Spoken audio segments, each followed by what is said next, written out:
El jazz prohibido y los clubes de swing juveniles en Hamburgo. Capítulo 1. La ciudad donde el ritmo se volvió sospechoso. Hay noches que parecen inventadas por el cine. Una calle húmeda en Hamburgo. El empedrado brillante después de la lluvia. El humo subiendo lento desde una colilla aplastada contra la pared. Un sótano escondido. Una puerta entreabierta.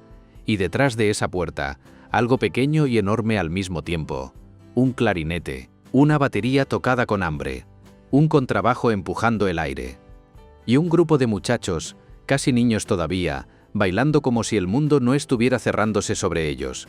No llevaban armas, no gritaban consignas, no preparaban bombas. A veces solo peinaban su cabello de una manera que molestaba. A veces usaban chaquetas largas. A veces hablaban con palabras en inglés. A veces sonreían donde no debían sonreír. A veces escuchaban jazz. Eso, en la Alemania nazi, podía ser suficiente, porque hubo un tiempo en que una canción fue tratada como una amenaza, un tiempo en que el swing no era solo música, era una grieta, una fuga, una forma de decir no, incluso sin pronunciar la palabra, una forma de respirar cuando todo alrededor quería ordenar hasta la manera de caminar, de vestir, de amar, de pensar. Hamburgo, puerto del norte, ciudad de agua, comercio, niebla y hierro. Ciudad abierta al mar, y por eso mismo, una ciudad por donde entraban sonidos que el régimen no podía controlar del todo. Discos, ecos, ritmos de otras partes, melodías traídas por marineros, por maletas, por radios captadas a escondidas. Música que olía a tabaco extranjero, a noches largas, a libertad. Allí, entre el ruido de las grúas, el chillido de las gaviotas y el temblor de los trenes de carga, nació una rebeldía extraña. No siempre heroica, no siempre organizada, a veces incluso frívola, pero profundamente humana, la de los jóvenes del swing, muchachos y muchachas que se reunían en clubes, en casas, en cafés discretos, en salones prestados, en rincones donde todavía era posible moverse sin permiso. Algunos eran hijos de familias acomodadas, otros no. Algunos solo querían bailar. Otros sentían, aunque no supieran explicarlo, que en esa música había algo que el régimen odiaba porque no podía domesticar.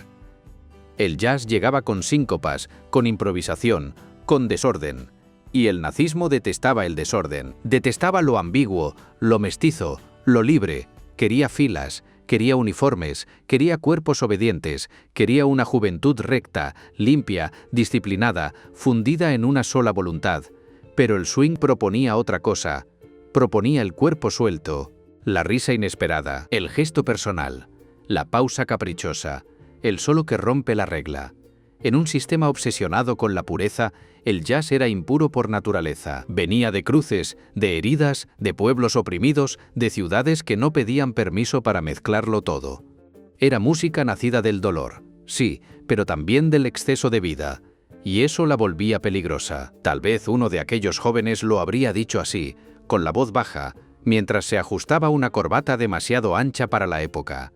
No sabía explicar política, no habría sabido hacerlo, pero cuando sonaba aquella trompeta, sentía que algo dentro de mí seguía siendo mío. Eso fue lo que estaba en juego, no solo discos prohibidos, no solo bailes clandestinos, sino la propiedad íntima del alma. El régimen entendió pronto que la juventud era un territorio decisivo. No bastaba con controlar las calles, había que controlar el deseo, la imaginación, el entusiasmo. Había que enseñar a los jóvenes qué música escuchar, qué canciones cantar, qué héroes admirar, qué enemigos odiar. Había que convertir la energía de la adolescencia en combustible político, y durante un tiempo pareció funcionar. Desfiles, banderas, antorchas, tambores, uniformes impecables, himnos cantados a una sola voz. Todo diseñado para emocionar, para envolver, para dar una sensación de destino. Muchos cayeron dentro de ese hechizo. Sería demasiado fácil juzgarlos desde lejos. Eran jóvenes, querían pertenecer, querían ser vistos, querían sentirse parte de algo inmenso. Pero no todos respondieron igual.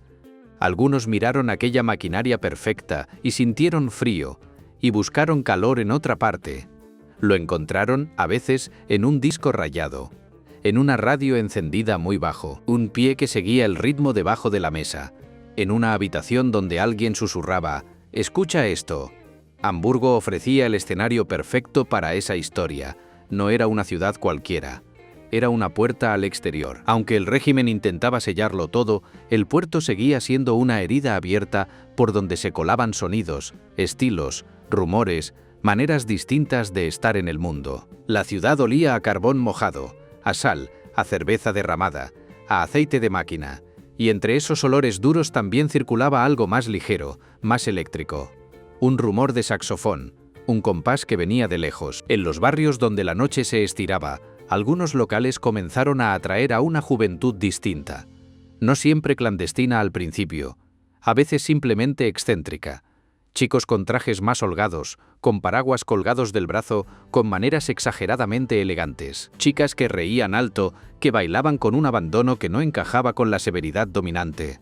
Se llamaban entre ellos con guiños, con códigos, con palabras prestadas. Admiraban a músicos extranjeros. Reunían discos como quien esconde cartas de amor. No eran un movimiento uniforme, y eso también los hace más reales. Algunos eran conscientes del desafío. Otros solo querían escapar del aburrimiento y de la asfixia. Algunos rechazaban de verdad el mundo nazi. Otros lo rozaban, convivían con él, lo sufrían y al mismo tiempo no siempre comprendían toda su magnitud. La historia humana casi nunca es limpia, y por eso duele más. Imagínalos por un momento. Un sábado por la tarde. Afuera, la ciudad sigue su curso severo. Hay carteles, órdenes, vigilancia, pasos medidos. Dentro de una habitación, en cambio, alguien limpia un disco con cuidado. La aguja desciende. Primero el siseo, luego una explosión de metal y piel, una batería que parece abrir la ventana de golpe, un piano juguetón, un trombón insolente, y entonces las caras cambian, los hombros se aflojan. Alguien ríe, alguien cierra los ojos, alguien siente, quizá por primera vez en semanas, que todavía puede respirar profundamente. Eso era el swing, no una teoría, una sensación en el pecho, un permiso secreto, un modo de no endurecerse del todo. Claro que el poder siempre sospecha de lo que no puede medir. El régimen empezó a mirar con desprecio y alarma a esa juventud que no marchaba bien, que no saludaba con entusiasmo, que prefería un club de baile a una formación paramilitar. Los acusaban de decadentes, de afeminados, de influenciados por lo extranjero, de corromperse con una música que despreciaban también por su origen negro y judío. En la mirada nazi, el jazz concentraba varias amenazas a la vez: racial, cultural, moral, política. Demasiadas para tolerarlo. Sin embargo, durante un tiempo, el swing siguió sonando, porque la represión nunca es total desde el primer día, porque siempre hay zonas grises, porque toda dictadura convive con pequeñas islas de desobediencia, de simulación o de descuido, porque los jóvenes aprenden rápido a mentir. Una madre podía pensar que su hijo iba a estudiar, un portero podía mirar hacia otro lado, un vecino podía fingir que no oía nada, un comerciante podía esconder discos debajo del mostrador, un marinero podía vender una grabación de contrabando, una muchacha podía coser en secreto un vestido demasiado inglés. Un chico podía practicar frente al espejo una reverencia burlona, una forma de bailar que no debía verse en la calle. Así empieza casi siempre la resistencia más íntima, no con grandes discursos, con pequeños gestos, con un gusto prohibido, con una negativa que no se formula pero se encarna. A veces, cuando hablamos del pasado, buscamos héroes sin grietas, queremos que todo sea claro, los monstruos a un lado, los valientes al otro. Pero la verdad se parece más a un cuarto con humo. Las siluetas se mezclan. Hay miedo, vanidad, deseo, juego, inconsciencia y coraje en la misma persona. Muchos de aquellos jóvenes no sabían todavía en qué clase de abismo vivían. Otros sí lo intuían. Algunos pagaron un precio muy alto por un gesto que quizá al principio parecía pequeño. Eso es lo terrible. Y eso es lo conmovedor, que un régimen capaz de organizar el miedo a escala industrial sintiera la necesidad de perseguir también una forma de bailar. Hay algo profundamente revelador en eso. Cuando el poder intenta controlar hasta el ritmo de un cuerpo, ya no busca obediencia. Busca posesión total. Quiere habitarte. Quiere instalarse en tus músculos. Quiere que tu alegría también le pertenezca. Por eso el swing molestaba tanto. Porque la alegría que producía no se podía nacionalizar. No desfilaba en línea recta, no servía bien a la solemnidad, Era juguetona, impura, cambiante. Se escapaba de las manos. Un muchacho de aquellos años, si hoy pudiera hablarnos, quizá diría algo así. Nos decían que aquella música estaba enferma, pero lo enfermo era el silencio al que querían acostumbrarnos. Quizá una mujer, ya anciana, con las manos temblorosas sobre una taza, recordaría: bailábamos muy pegados a la vida. Eso era todo. Entonces no sabíamos cuánto valía. En Hamburgo, mientras el régimen endurecía su control, se fue dibujando una frontera invisible. De un lado, la juventud disciplinada, exhibida como modelo. Del otro, estos chicos del swing, observados con recelo. No eran los únicos jóvenes inconformes de la época, pero su estilo tenía algo especialmente provocador. No ocultaban siempre su diferencia. A veces la convertían en teatro, en elegancia exagerada, en ironía. Una manera de caminar que parecía decir: no voy a entrar del todo en vuestro molde. Y eso, para un sistema obsesionado con la uniformidad, era casi una blasfemia. La ciudad empezó a llenarse de miradas. Miradas de policías, miradas de profesores, miradas de funcionarios juveniles, miradas de vecinos convencidos de que vigilar al otro era una virtud. En tiempos así, la intimidad se encoge, la confianza se vuelve cara. Cada conversación puede tener un borde peligroso. Cada amistad puede ser una puerta o una trampa. Y sin embargo, precisamente por eso, reunirse para escuchar música adquiere una fuerza casi sagrada. No porque convierta a nadie en santo, sino porque ofrece algo rarísimo. Un lugar donde bajar la guardia. Escuchar juntos. Eso también es una forma de resistencia. Escuchar juntos algo que te han dicho que no debes amar. Compartir un ritmo mientras afuera domina otro. Crear una pequeña comunidad no por sangre, no por bandera, no por obediencia, sino por gusto, por placer, por afinidad, por una vibración común. Tal vez ahí estaba el verdadero delito, no el jazz en sí, sino la comunidad que nacía alrededor de él, una comunidad pequeña, movediza, imperfecta, pero real. Y el poder, que siempre quiere monopolizar la pertenencia, no soporta las lealtades que no controla. A finales de los años 30, esa tensión ya estaba creciendo. Lo que al principio pudo parecer una moda incómoda, comenzó a verse como una desviación peligrosa. En la propaganda, en los informes, en los comentarios venenosos, se fue construyendo la imagen de esos jóvenes como una enfermedad social. El lenguaje de la persecución siempre empieza así: exagera, ridiculiza, deshumaniza, convierte una diferencia en amenaza, una preferencia en traición, una fiesta en conspiración. Después, actuar se vuelve más fácil. Pero todavía no hemos llegado ahí. Todavía estamos en la penumbra dulce del comienzo. Todavía la aguja cae sobre el disco. Todavía alguien golpea la mesa marcando el compás. Todavía una chica gira y su falda dibuja un círculo breve en el aire. Todavía un chico, torpe y feliz, intenta imitar un paso aprendido a medias. Todavía creen, quizá, que aquello puede durar. Y precisamente porque sabemos que no durará, la escena resulta más hermosa, más dolorosa, más humana, porque así funciona la memoria. No recuerda solo los grandes hechos, recuerda una lámpara encendida, el olor de una habitación, una canción, la forma en que alguien miró a otra persona al otro lado de la pista. Recuerda lo pequeño porque en lo pequeño se escondía la vida entera.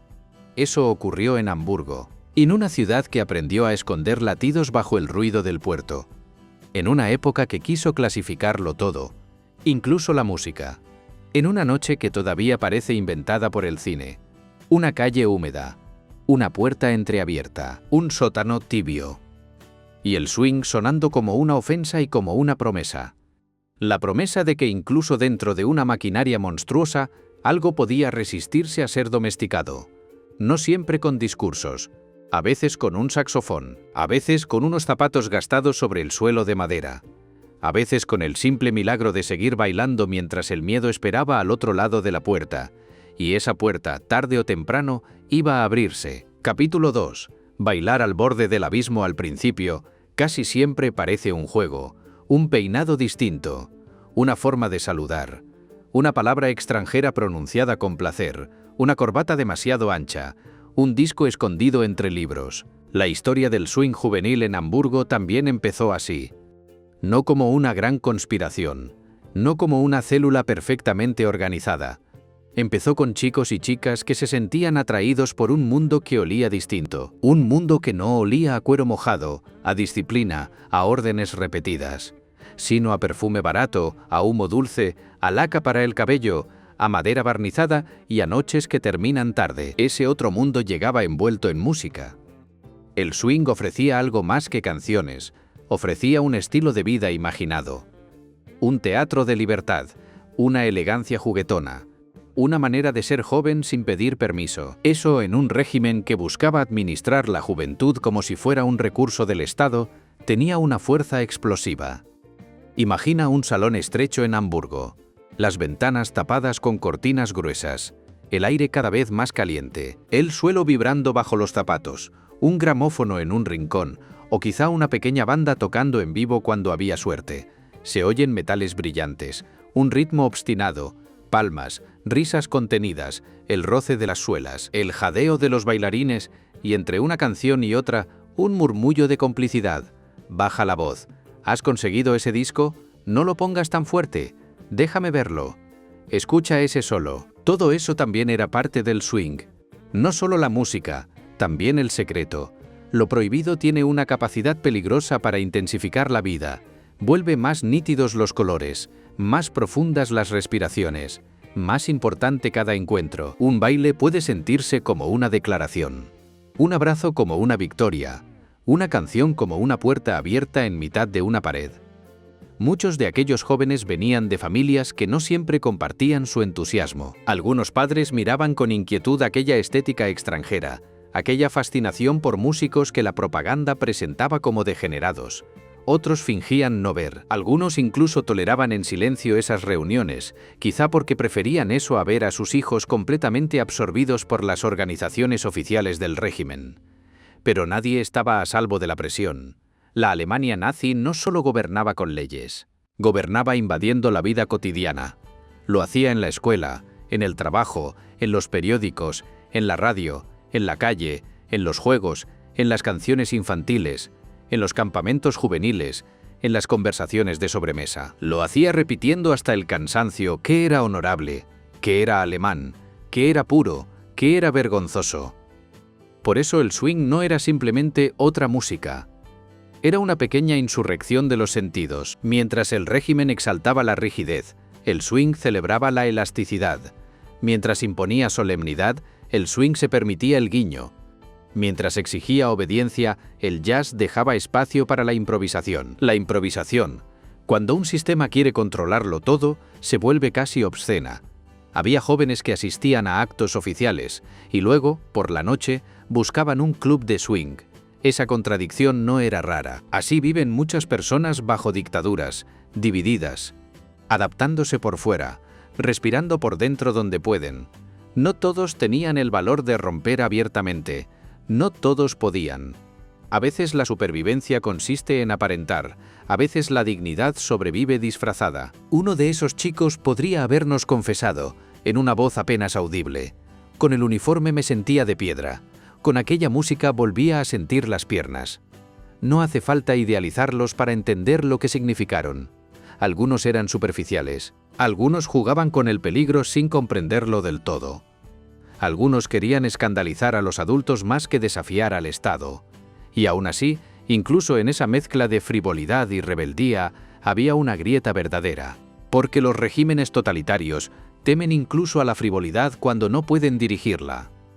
Temen el gusto personal, temen la ironía, temen a los jóvenes que aún conservan un rincón de inutilidad feliz. En Hamburgo, los clubes juveniles de swing fueron formando su propio mapa secreto. No siempre eran sitios oficialmente llamados clubes, a veces eran reuniones en salones prestados, a veces fiestas privadas, a veces cafés donde se sabía que cierta clientela aparecía al caer la noche, a veces habitaciones demasiado pequeñas donde 20 personas parecían 50 por el calor y por las ganas. Había códigos de vestimenta, modas imitadas de fotografías extranjeras, zapatillas pulidas, pantalones de corte amplio, vestidos que se movían bien al girar, paraguas llevados no por necesidad, sino por estilo, cabellos ondulados, sonrisas ladeadas. La estética en ese contexto importaba mucho, porque vestirse también era hablar, decir no soy como me quieren, Incluso el cuerpo se convertía en mensaje. Cómo se apoyaba una mano en la pared, cómo se inclinaba un sombrero, cómo se cruzaba una pierna, cómo se bailaba con una soltura que desafiaba el entrenamiento marcial de la época. Nada de eso era inocente ante los ojos del poder. El régimen observaba y clasificaba. Le molestaba especialmente el origen de aquella música. La despreciaba como una mezcla indeseable, ajena al ideal racial que intentaba imponer. En su visión deformada y cruel, el jazz representaba todo lo que querían expulsar: lo negro, lo judío, lo extranjero, lo urbano, lo sensual, lo ambiguo. Era, para ellos, un sonido contaminado, y tal vez por eso mismo para quienes lo amaban resultaba tan valioso, porque hablaba de un mundo mezclado, un mundo que no encajaba en las casillas brutales del fanatismo, un mundo donde las fronteras eran porosas, donde el dolor podía convertirse en belleza, donde la disciplina no mataba la sorpresa. Una chica de 17 años, en una noche cualquiera, podría haber pensado mientras se ajustaba el vestido frente a un espejo: si me ven así, dirán que parezco extranjera. Tal vez eso era exactamente lo que quería. Hay algo profundamente humano en querer parecerse a lo que está prohibido, no por capricho, sino porque intuyes que allí hay una salida. Un color distinto. Un aire menos viciado. A veces la rebeldía empieza como una cuestión de estilo y termina convirtiéndose en una cuestión de conciencia. En esos clubes y reuniones también nacían amistades intensas. Romance, rivalidad, lealtades rápidas, discusiones absurdas, miradas largas, promesas improvisadas. Todo lo que suele ocurrir cuando se es joven, pero amplificado por el riesgo. Había quien se enamoraba del bailarín más audaz, quien admiraba al que conseguía discos imposibles, quien esperaba toda la semana para ver a una muchacha girar durante una canción, quien se aprendía de memoria letras en un idioma que apenas comprendía. Es importante detenerse aquí, porque el mal, cuando se instala en una sociedad, no elimina de inmediato la normalidad. La ensucia, la vuelve frágil, la acecha, pero la vida cotidiana sigue ocurriendo, se sigue bailando, se sigue deseando, se sigue sintiendo vergüenza, entusiasmo, celos, orgullo. Y precisamente ahí reside una de las tragedias más difíciles de aceptar. Mientras el horror se organiza, también hay fiestas, también hay canciones, también hay jóvenes preocupados por tonterías que, sin embargo, son el tejido mismo de la existencia. Esa convivencia entre lo banal y lo monstruoso nos incomoda. Pero fue real. Mientras unos se preparaban para servir con fervor al régimen, otros se pasaban discos de mano en mano. Mientras el odio se institucionalizaba, alguien practicaba un paso nuevo frente a un espejo. Mientras se estrechaba el cerco contra quienes serían perseguidos y exterminados, algunos adolescentes descubrían que el corazón les golpeaba más rápido al escuchar una trompeta sincopada. No es una contradicción, es la condición humana. La historia no avanza en línea recta, avanza en capas. Y en una de esas capas estaba Hamburgo, con sus muchachos del swing construyendo un pequeño país nocturno dentro del país oficial. Claro que el poder empezó a notar ese país. Lo notó en los colegios, donde algunos estudiantes mostraban desdén por las actividades obligatorias. Lo notó en la ropa, en las reuniones, en los gustos musicales, en la manera de hablar. Lo notó también en algo más difícil de medir: una ironía persistente, una falta de fervor, una distancia interior. Y los regímenes totalitarios tienen un olfato especial para detectar la distancia interior. Saben que quien se ríe por dentro ya no está completamente sometido. Por eso comenzaron los informes, las advertencias, los sermones, las visitas, las observaciones, primero con tono paternal, luego con dureza. Condenaba el swing como decadente, como ridículo, como antialemán. Se insistía en que aquella juventud estaba moralmente desviada. En el fondo, lo que querían era avergonzarlos, hacerles sentir que su gusto era sucio, que su placer era una falta. La vergüenza es una herramienta política muy eficaz. Si logras que una persona se avergüence de lo que ama, la vuelves más fácil de dominar, pero no siempre funciona. A veces produce el efecto contrario. A veces la humillación refuerza el lazo entre los que comparten esa pasión perseguida. Entonces el grupo se cierra más, se reconoce, se protege, se vuelve tribu. Eso ocurrió también en Hamburgo, no de una forma épica y perfecta, sino a su manera. Con todo lo adolescente que puede tener una tribu juvenil: exageraciones, teatralidad, esnobismo, juegos de estatus. pero también con algo auténtico, una fidelidad común a una música y a un espacio interior que el régimen no había logrado conquistar. Un joven podría haber dicho, cuando entraba allí, dejaba afuera el ruido de las consignas, aunque solo fuera por unas horas. Esas horas importaban más de lo que a veces creemos, porque el ser humano no vive solo de pan, ni de seguridad, ni de obediencia. Necesita también zonas de juego, de belleza, de respiración, de placer compartido. Cuando un régimen intenta destruir esas zonas, no está atacando un lujo. Está atacando la parte más vulnerable y más esencial de la persona. Quizá por eso todavía nos conmueve esta historia, porque no habla solo de política, habla de juventud, del deseo de pertenecer a algo que no humille, del deseo de ser uno mismo antes de que el mundo te cierre del todo, del descubrimiento de que incluso una canción puede convertirse en refugio, pero todo refugio deja huellas, y toda huella puede ser seguida. Poco a poco, los espacios del swing empezaron a sentirse menos seguros. Había rumores, se hablaba de redadas en otras ciudades, de listas, de jóvenes interrogados, de padres llamados a dar explicaciones, de profesores vigilando demasiado, de vecinos que escuchaban demasiado. El miedo empezó a entrar en las habitaciones junto con el humo. Cuando el miedo entra, cambia la manera en que una aguja cae sobre un disco. Ya no solo se escucha música, se escucha también la escalera, el ascensor, los pasos en el pasillo, el golpe inesperado en la puerta, la respiración de los demás. El silencio súbito cuando alguien cree haber oído algo. Entonces se baila distinto, con más urgencia, con una alegría que ya lleva una sombra. Ese es el borde del abismo, no cuando todo se ha roto ya, sino cuando lo que amas sigue existiendo, pero empieza a estar rodeado. Aún hay risas, sí, aún hay besos robados, aún hay bromas, aún hay discos, pero el aire ya no es igual, ha vuelto más fino, más frágil, más consciente de sí mismo. Un muchacho regresa a casa de madrugada, camina por una calle fría, el puerto huele a agua oscura y a metal. Lleva el pulso aún acelerado por el baile. Sonríe, luego recuerda dónde vive, recuerda la escuela, recuerda a su padre, recuerda los ojos de un instructor, recuerda un comentario escuchado esa tarde, y la sonrisa se encoge un poco. Así se vivía en aquel filo, entre la euforia y la amenaza, entre la música y el expediente, entre el cuerpo que quiere soltarse y el estado que quiere apretarlo. Tal vez esa sea la imagen más exacta de los clubes de swing juveniles en la época nazi, una pista de baile suspendida sobre un vacío que todavía no todos podían ver. Pero el vacío estaba ahí, esperando. En el siguiente compás iba a empezar a subir por las escaleras. Capítulo 3.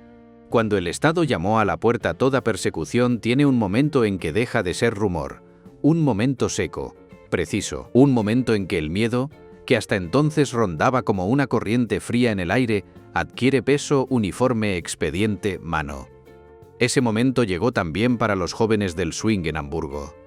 Primero fueron las señales pequeñas, una pregunta de más en la escuela, un profesor que observa la ropa con desprecio, un vecino que comenta demasiado, un padre citado, un disco confiscado, un nombre anotado, una fiesta suspendida de golpe, un muchacho que no vuelve a aparecer una noche, una chica que dice, bajando la voz, que sería mejor no reunirse esta semana.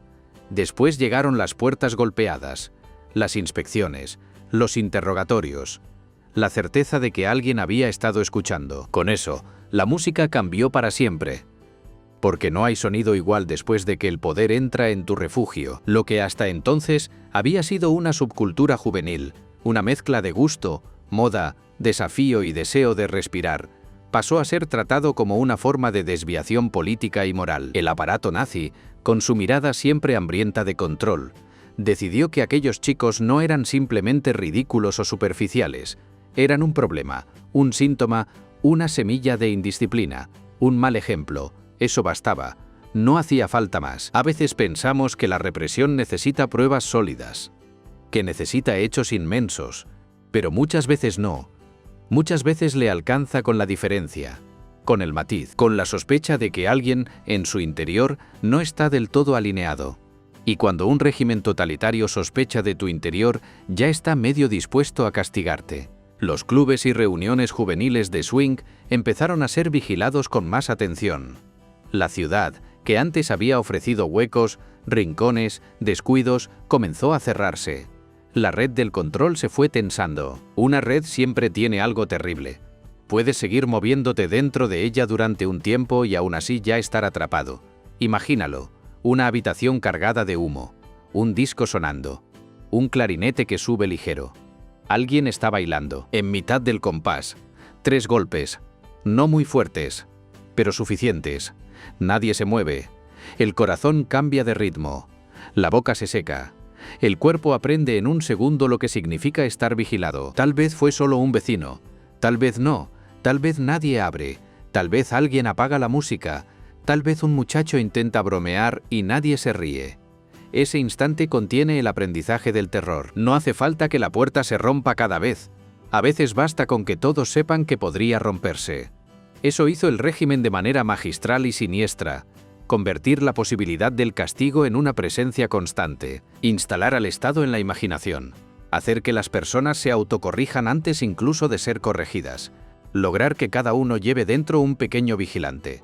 Pero no siempre funciona del todo. A veces produce cansancio, a veces rabia, a veces una obstinación silenciosa. Y muchos jóvenes del swing, incluso bajo presión, siguieron reuniéndose. Menos, más escondidos, con más miedo, pero siguieron. Lo cual vuelve esta historia más conmovedora, no porque fueran invencibles, porque no lo eran, sino porque insistieron en conservar un espacio para sí mismos cuando conservar cualquier espacio empezaba a costar demasiado. Había interrogatorios humillantes. Los hacían sentir sucios, inmaduros, traidores a la nación. Los ridiculizaban por su ropa, por su forma de bailar, por su admiración hacia una música extranjera. Intentaban quebrarlos por la vía del desprecio. Avergonzarlos. Hacerles creer que eran débiles, enfermos, desviados. Una voz joven, recreada desde esa época, podría decirnos: no me preguntaron solo dónde había estado.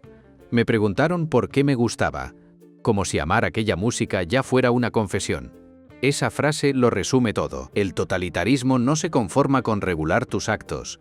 Quiere juzgar tus gustos, quiere entrar en lo que te conmueve, quiere decidir qué belleza es legítima y cuál debe desaparecer. Cuando el poder decide eso, la vida interior se convierte en campo de batalla.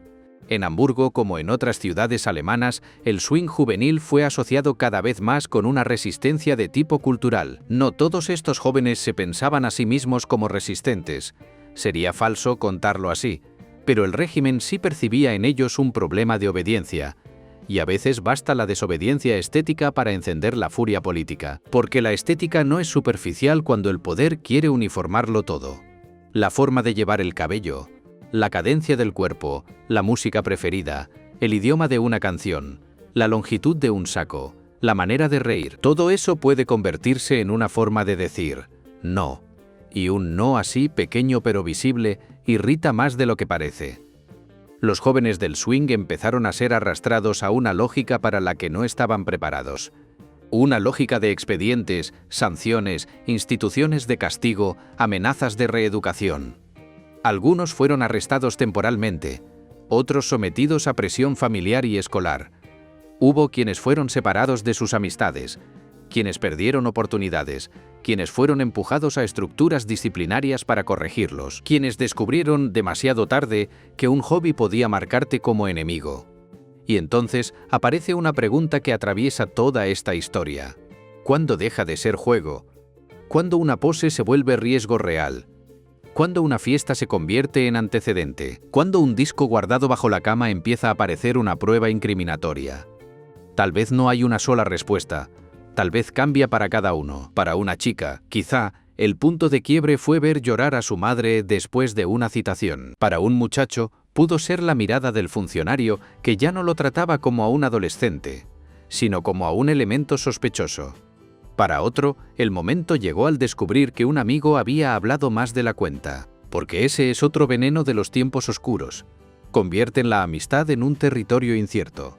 No siempre por maldad, a veces por miedo, a veces alguien delata para salvarse, a veces por ingenuidad, a veces por convicción, a veces por obediencia automática. La culpa en esos contextos se distribuye de formas dolorosas, Y eso hace que la memoria sea tan difícil. Nadie quiere recordar el momento en que cayó. Nadie quiere admitir que sospechó de un amigo. Nadie quiere mirar de frente su propia cobardía. Pero la cobardía también forma parte de la historia humana.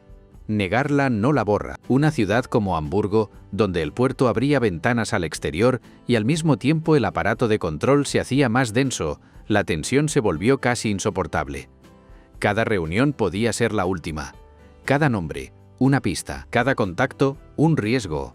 Y sin embargo, el deseo de seguir escuchando no desaparecía. Eso dice mucho de lo que es el ser humano. No vive solo de prudencia. Hay una parte de nosotros que prefiere arriesgarse antes que aceptar una vida completamente vaciada. No siempre es valentía consciente. A veces es necesidad. Necesidad de bailar. Necesidad de ver a otros. Necesidad de no entregarle también la noche al poder. Quizá uno de aquellos chicos, ya mucho después, habría dicho: lo extraño no es que siguiéramos yendo. Lo extraño es que ellos tuvieran tanto miedo de vernos bailar. Tiene razón, porque al fondo de esta historia hay una confesión del propio régimen. Perseguir el swing era admitir que no bastaba con controlar los discursos oficiales, había que sofocar también la espontaneidad, había que aplastar cualquier cultura juvenil que no sirviera al proyecto del Estado. Había que domesticar incluso la alegría. No hay prueba más clara de la inseguridad del poder que su obsesión por lo aparentemente pequeño. Un poder verdaderamente seguro de sí mismo no teme una melodía. Pero el nazismo sí la temía. Temía todo lo que viniera de otra parte. Temía la mezcla, temía la risa autónoma, temía a los cuerpos no entrenados para marchar, temía a los jóvenes que todavía no se dejaban transformar en herramienta. Por eso llamó a la puerta. Y cuando llamó, no solo entró en habitaciones, entró en biografías, las desvió, las marcó, las dañó. Lo que antes era juventud empezó a mezclarse con algo mucho más grave. El aprendizaje prematuro del castigo. Es difícil explicar lo que eso le hace a una persona. Descubrir, siendo tan joven, que el Estado puede odiarte por algo tan íntimo como una canción. Descubrir que tus gustos pueden convertirse en expediente. Descubrir que tu cuerpo no te pertenece del todo. Descubrir que la autoridad no está ahí para protegerte, sino para doblarte. Ese conocimiento envejece a cualquiera. Y sin embargo, incluso después de ese descubrimiento, algunos siguieron buscando esos espacios, más reducidos, más secretos, más frágiles. Se reunían sabiendo que el tiempo se agotaba. Y quizá por eso cada noche se volvía más intensa. Más triste también, porque la alegría, cuando presiente su final, brilla de otra manera, como una vela en un cuarto donde alguien oye pasos en el pasillo. Había silencios nuevos entre canción y canción. Silencios llenos de cálculo, de escucha, de miedo, pero también de una especie de ternura desesperada, porque cuando el mundo exterior se vuelve hostil, los pequeños gestos de cuidado adquieren un peso inmenso. Ofrecer un lugar seguro, guardar un disco ajeno, mentir por un amigo, compartir un cigarrillo, tomar una mano que tiembla, decir yo no diré nada. Todo eso se vuelve una forma de resistencia, no grandiosa, no heroica en el sentido clásico, pero profundamente humana. A veces la historia se sostiene gracias a gestos así, a veces se hunde porque esos gestos faltan. En Hamburgo, la represión contra el swing juvenil no fue un episodio aislado de mal humor cultural. Fue parte de algo más grande, la voluntad de colonizar completamente la juventud, de decidir no solo lo que los jóvenes debían hacer, sino lo que debían admirar, desear, escuchar. El régimen entendía algo que todavía hoy deberíamos recordar. Quien gobierna la sensibilidad de los jóvenes gobierna una parte decisiva del futuro. Por eso la batalla por una canción nunca es solo por una canción. Es por el tipo de ser humano que esa canción ayuda a formar. Uno dócil, o uno con rincones imposibles de ocupar. La persecución siguió creciendo, más brutal, más sistemática. Y muchos de aquellos adolescentes comprenderían que habían pasado, sin casi darse cuenta, de la rebeldía estilizada a la zona donde el poder ya no juega. Ahí se acaba la inocencia. No de golpe, a dentelladas, con sustos, con ausencias, con noches donde ya nadie baila hasta el final. Con la sensación de que incluso el aire ha empezado a informar sobre ti. Aún así, debajo de todo eso, quedaba el recuerdo físico del swing. El cuerpo no olvida fácilmente una música que lo despertó, aunque se apague el gramófono. Aunque cierren el salón, aunque vengan los hombres del Estado, queda la memoria del compás. Queda la certeza de que existió otra forma de moverse por el mundo. Eso quizá fue lo más difícil de extirpar, no los discos, la huella de una libertad breve pero real, el conocimiento íntimo de que una vez, en una habitación llena de humo, entre risas y miedo, mientras Hamburgo seguía respirando sal y carbón detrás de las ventanas, hubo jóvenes que encontraron un lenguaje sin consignas. Ese lenguaje no pedía permiso, por eso el Estado llamó a la puerta, porque sabía, con esa inteligencia feroz que tienen los tiranos, que algunas músicas no solo se escuchan, también enseñan a no obedecer del todo. Capítulo 4. Los que desaparecieron de la pista, después de la música, llega el hueco. No siempre se nota de inmediato. Al principio es solo una ausencia pequeña, un rostro que no aparece una noche, una silla vacía, un amigo que está ocupado, una muchacha que prometió venir y no viene, una explicación breve, un encogimiento de hombros. Nadie quiere preguntar demasiado. Nadie quiere parecer alarmista, nadie quiere ser el primero en pronunciar lo que todos empiezan a temer. Pero el hueco crece. Y llega un momento en que la pista de baile ya no se parece a sí misma. En Hamburgo, la represión fue desgastando no solo los clubes y reuniones de swing, sino también la confianza que los sostenía. Y una comunidad juvenil, por pequeña que sea, vive de esa confianza. Vive de saber quién puede abrir la puerta. ¿Quién puede guardar silencio? ¿Quién no se quebrará al primer empujón? Cuando el miedo contamina esas certezas, todo empieza a resquebrajarse desde dentro. Había jóvenes que desaparecían por unos días y regresaban distintos. Más callados, más duros, más viejos, ya no bailaban igual. Miraban a todos antes de hablar. Se reían con retraso, evitaban ciertos temas, bajaban la voz incluso cuando estaban solos con amigos. El cuerpo del miedo tiene esa forma. Se instala en los hombros, en la mandíbula, en la velocidad con que alguien gira la cabeza al oír un ruido. Otros no regresaban, a veces porque sus familias los habían apartado de ese ambiente, a veces porque habían sido enviados a instituciones disciplinarias, a veces porque el cerco del régimen se había cerrado sobre ellos de una manera más brutal. Cada historia era distinta, pero para los que seguían allí, el efecto era el mismo. La pista se vaciaba lentamente. Y con cada ausencia, el swing sonaba un poco más frágil. Es importante detenerse en lo que significa desaparecer en una dictadura. No es solo dejar de estar. Es dejar una sombra en los demás, una sospecha, una culpa, un miedo nuevo que reorganiza el espacio. Cuando alguien desaparece de tu vida por causa del poder, ya no vuelves a ocupar una habitación del mismo modo. Ya no miras una puerta de la misma manera, ya no escuchas un golpe en la escalera sin que el corazón se te cierre un poco. Un joven de aquella época podría recordarlo así. Nos acostumbramos a no preguntar, y ese fue el principio de algo horrible. Hay una verdad difícil en esa frase. El mal no solo avanza por la violencia abierta, también avanza por los silencios que va imponiendo, por las preguntas que ya no hacemos, por los nombres que dejamos de pronunciar para protegernos, por la costumbre de seguir adelante como si nada para poder soportar el día siguiente. Nadie debería juzgar con ligereza esa necesidad, pero tampoco deberíamos dejar de mirarla, porque allí, en esos pequeños pactos con el silencio, el miedo gana territorio. Los jóvenes del swing no eran soldados. No eran una organización capaz de defenderse. Eran en gran medida chicos y chicas que habían encontrado un lugar para sentirse vivos. Por eso la represión tuvo algo especialmente cruel. No atacaba solo una actividad. Atacaba el espacio mismo donde esos jóvenes se reconocían. Les arrancaba un idioma común. Piensa en lo que significa eso a los 16, a los 17, a los 18 años. Esa edad en que una amistad puede parecer eterna, en que una canción te define, que una noche basta para decidir quién quieres ser. Y de pronto, el mundo te dice que todo eso es sospechoso, que tu forma de vestir puede condenarte, que la persona con la que bailas puede delatarte sin querer, que el local donde te sentías libre está observado, que el gusto que te hacía sentir distinto puede convertirte en objetivo. Es una violencia íntima, una violencia que no siempre deja sangre visible, pero deja algo quizá igual de profundo. La sensación de que hasta tus emociones pueden ser confiscadas. Muchas veces imaginamos las dictaduras solo a través de sus grandes crímenes, y está bien que así sea, porque esos crímenes fueron inmensos, Pero también es importante entender cómo operan en escalas menores, cómo dañan la vida corriente, cómo destruyen el tejido de la juventud, cómo convierten en sospechoso el placer, cómo enseñan a los chicos a vigilarse a sí mismos antes de tiempo. En Hamburgo, mientras la guerra ensombrecía aún más el horizonte, esas historias pequeñas iban quedando enterradas bajo un ruido mucho mayor.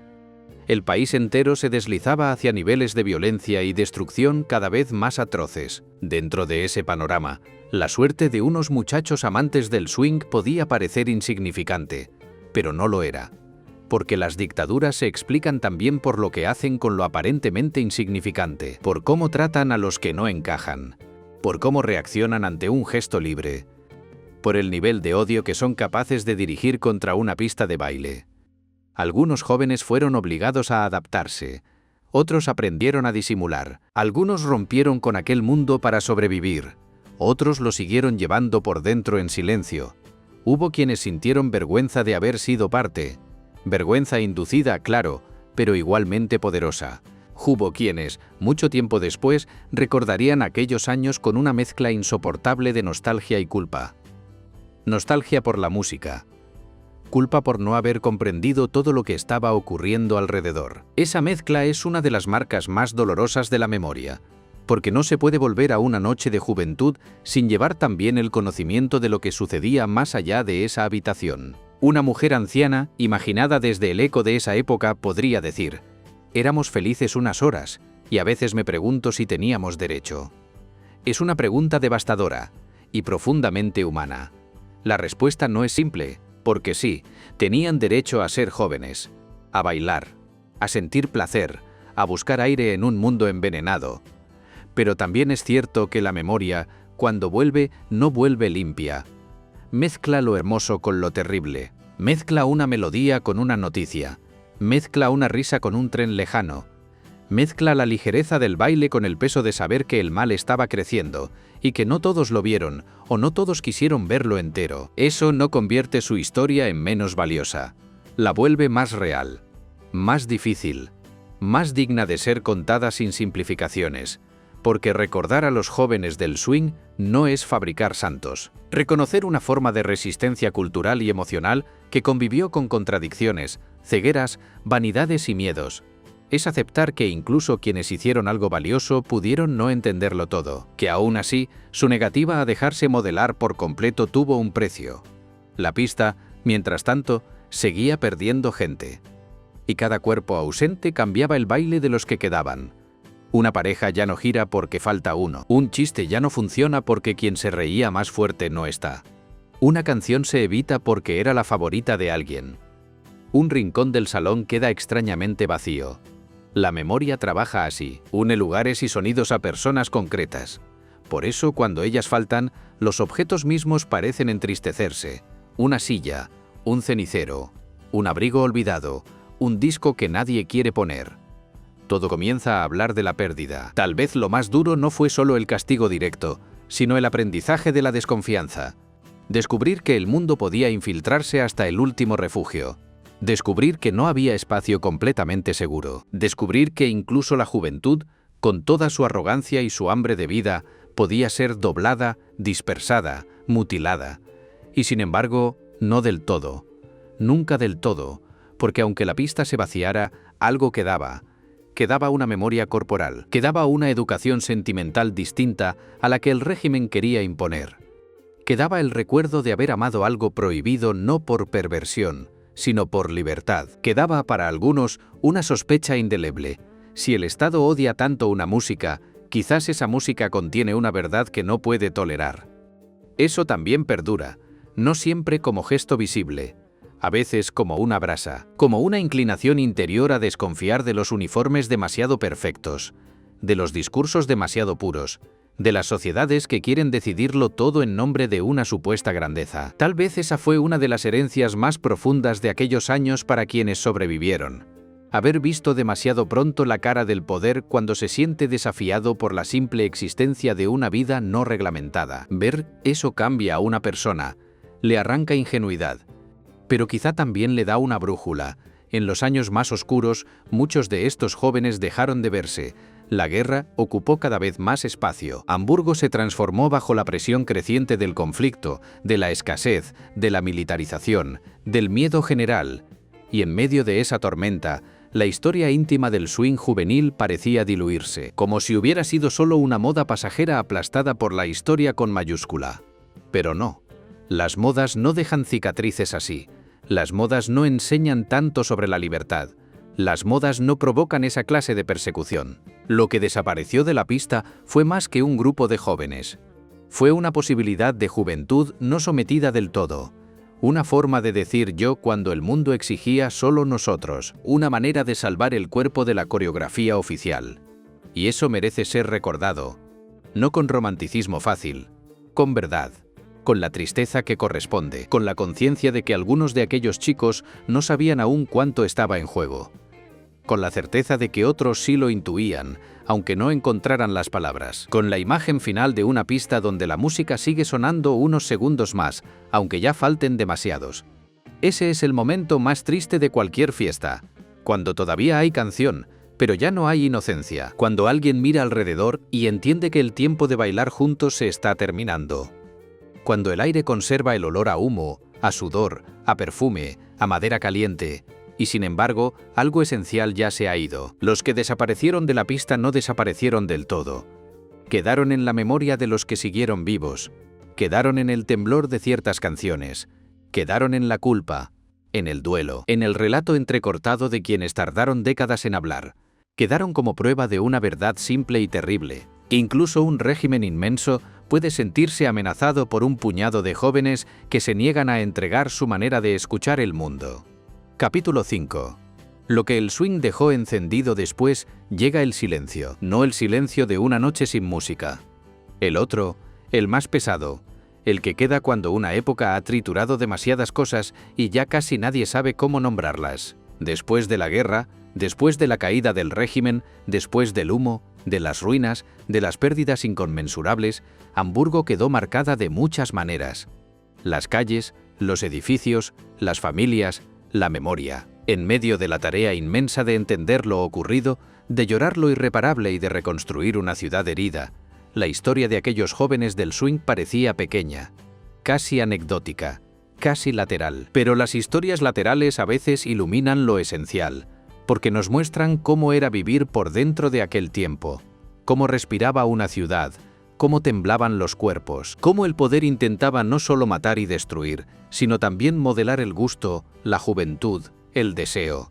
Y cómo, incluso en ese contexto, hubo quienes conservaron una pequeña llama.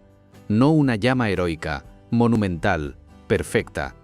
Una llama humana, irregular, a veces frívola, a veces contradictoria, pero real.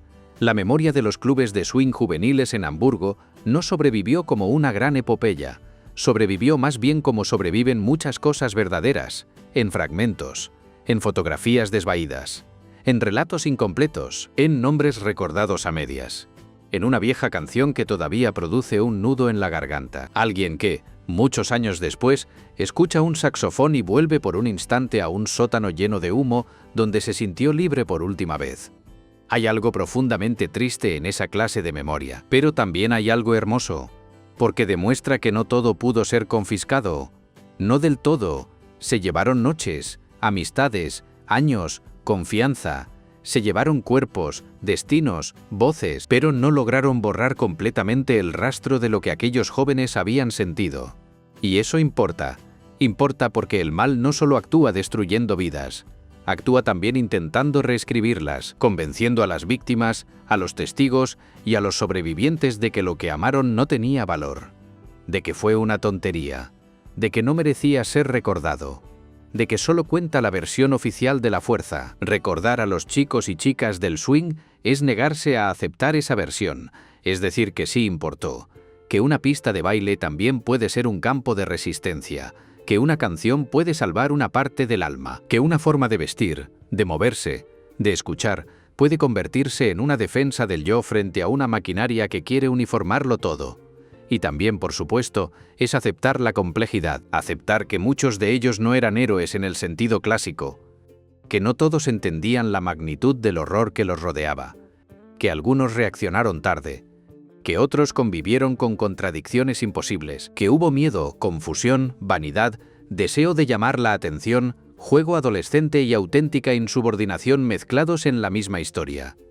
Pero esa mezcla no la hace menos importante, la hace más humana, quizá precisamente por eso, más cercana a nosotros, porque también nosotros vivimos entre mezclas, entre valentía y comodidad, entre lucidez y autoengaño, entre el deseo de ser libres y la tentación de adaptarnos para no pagar el precio. La historia del jazz, prohibido en la época nazi, no pertenece solo al pasado. Nos habla hoy. Nos pregunta cosas incómodas, nos obliga a mirar de frente la facilidad con la que el poder intenta decidir qué cultura es legítima y cuál debe ser perseguida. Nos recuerda que el control de la sensibilidad no es un detalle menor, que quien manda sobre la música, las imágenes, la moda, el lenguaje y el cuerpo, termina mandando también sobre la imaginación política de una sociedad. Por eso conviene escuchar estas historias sin distancia arrogante, no para decir, yo habría sido valiente.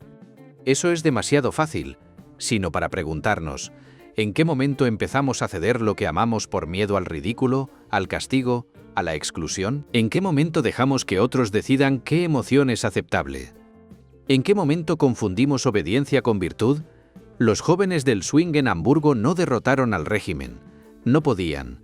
No estaba en sus manos. Su historia no es la de una victoria militar ni la de una conspiración decisiva. Es la historia de algo más frágil y por eso mismo más revelador. La defensa de una libertad interior cuando el mundo exterior se vuelve asfixiante. A veces esa libertad se expresa en grandes gestos, a veces en cosas muy pequeñas. En una canción puesta a escondidas, en un baile aprendido en secreto, en una ropa elegida con desafío, en una noche compartida con otros que sienten lo mismo. No deberíamos despreciar esas pequeñas libertades. Son el entrenamiento del alma. Son la forma en que una persona aprende a no entregarse del todo. Son el lugar donde empieza la dignidad. Un hombre mayor, imaginado al final de su vida, podría decir con una sonrisa rota, no cambiamos la historia. Pero durante unas horas logramos que la historia no nos tragara por completo. Tal vez sea una de las definiciones más honestas de resistencia. No siempre cambiar el curso de los acontecimientos. A veces simplemente impedir que te vacíen por dentro. Y eso fue el swing para muchos de ellos. Un muro débil, sí. Un muro de humo, de vinilo, de pasos improvisados, de ironía juvenil. Pero un muro al fin. Detrás de él, por un rato, podían seguir siendo algo más que piezas del mecanismo. Podían equivocarse por sí mismos. Enamorarse, aburrirse, sentirse hermosos, sentirse absurdos, sentirse vivos. Eso también merece memoria, porque una sociedad no se mide solo por cómo recuerda a sus grandes mártires, también por cómo recuerda a sus jóvenes imperfectos, a los que no encajaron, a los que encontraron en el arte una salida, los que defendieron, tal vez sin teoría, el derecho elemental a una vida no completamente diseñada por el Estado. Hamburgo, con su puerto abierto al mundo, fue uno de esos lugares donde el sonido de afuera trajo también una promesa. La promesa de que existían otros ritmos, otras formas de estar juntos, otras maneras de habitar el cuerpo. El régimen quiso cerrar esa ventana. La cerró en gran parte. Castigó, humilló, persiguió, dispersó. Pero no logró anular del todo el hecho de que una vez, allí, una generación escuchó algo distinto y reconoció en ello una verdad. Esa verdad no era un programa político.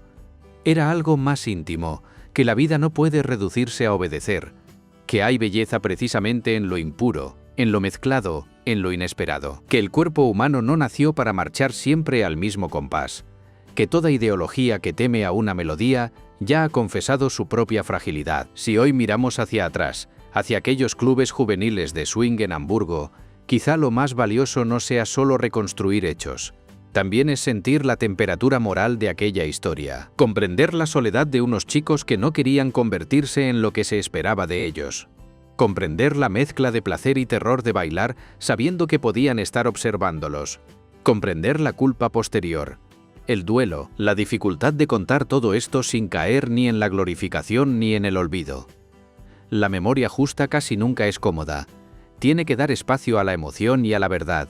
Tiene que permitirnos admirar sin simplificar, llorar sin mentir, pensar sin enfriar lo vivido, y eso exige cercanía, porque al final Esta historia no trata solo de un género musical perseguido, trata de algo más profundo, de la batalla por conservar una zona humana frente a un sistema que quería invadirla entera. Trata del valor de lo inútil, del arte, del estilo, del deseo, de la amistad, del gesto gratuito, de aquello que no produce poder, pero produce alma. Los tiranos entienden muy bien el peligro de esa zona. Por eso intentan destruirla, y por eso defenderla importa tanto. A veces me imagino la última imagen, no una gran escena histórica, no una bandera cayendo, no un juicio, solo una habitación, vacía ahora, con polvo sobre el suelo, una ventana por donde entra una luz gris, un viejo tocadiscos en silencio. Si uno se queda quieto el tiempo suficiente, casi puede escuchar lo que ya no está. Una trompeta lejana, una risa, un tacón girando sobre la madera, un muchacho diciendo «rápido, pon otra», una chica tomando aire antes de lanzarse al centro, el latido breve de una juventud que se negó a ser completamente poseída. Eso dejó encendido el swing, no solo una música, una memoria, la memoria de que incluso en los tiempos más oscuros hay seres humanos que buscan belleza donde les prohíben buscarla. Que siguen moviendo el pie bajo la mesa aunque afuera manden callar, que encuentran en una canción el valor para no endurecerse del todo. Y quizá esa sea la lección más íntima de esta historia, que el mal necesita uniformidad, y que toda forma verdadera de vida introduce variación, improvisa, se desvía, respira fuera del compás impuesto. Por eso aquellos jóvenes importan todavía, porque nos recuerdan que la libertad, antes de ser una consigna, suele ser una sensación, un temblor, un ritmo propio, algo que el cuerpo reconoce antes que las palabras, algo que dice, esto soy yo, esto aún me pertenece. Mientras exista esa certeza, por pequeña que sea, el poder nunca habrá ganado del todo, y tal vez por eso seguimos volviendo a ellos, a Hamburgo, a sus noches húmedas, sus sótanos tibios, a los discos escondidos, a los muchachos con trajes demasiado amplios, a las muchachas que bailaban como si el aire también pudiera revelarse. Volvemos para recordar que hubo una música prohibida, sí, pero sobre todo para recordar por qué fue prohibida, porque hacía sentir libres a quienes la escuchaban, y no hay nada que un régimen totalitario tema más que eso.